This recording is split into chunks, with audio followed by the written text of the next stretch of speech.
அனைவருக்கும் காலை வணக்கம். இந்த நாள் இனிய நாளாகட்டும். பயணிகளின் கனிவான கவனத்திற்கு வண்டி எண் 666. இது பூலோகத்திலிருந்து காரிருள் பாதாளம் வழியாக அக்னி கடல் சென்றடையும் பாதாள எக்ஸ்பிரஸ். டிக்கெட் கிடைக்கும் இடம் பாவம் நிறைந்த இடம். பாவத்தில் இருப்போருக்கு டிக்கெட் இலவசம். இந்த வண்டி செல்லும் இடம் வேதனை, துன்பம், அழுகை, பற்கடிப்பு. சென்றடையும் இடம் நரகம். அடுத்த வண்டி எண் யோவான் 14:6. இது பூலோகத்திலிருந்து மத்திய ஆகாயத்தின் வழியாக இளைப்பாறுதலுக்குள் சென்றடையும் பரலோக எக்ஸ்பிரஸ். டிக்கெட் கிடைக்கும் இடம் ஆவிக்குரிய திருச்சபைகள். பரிசுத்தவான்களுக்கு டிக்கெட் இலவசம். இந்த வண்டி செல்லும் இடம் சமாதானம், சந்தோஷம், பரிசுத்தம். சென்றடையும் இடம் பரலோகம். வண்டி ஓட்டுநர் ஆவியானவர். நீங்கள் எப்படி யோசிக்கிறீர்கள்?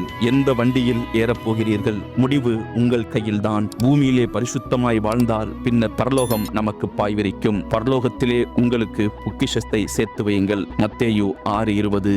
இந்த நாள் இனிய நாளாகட்டும்.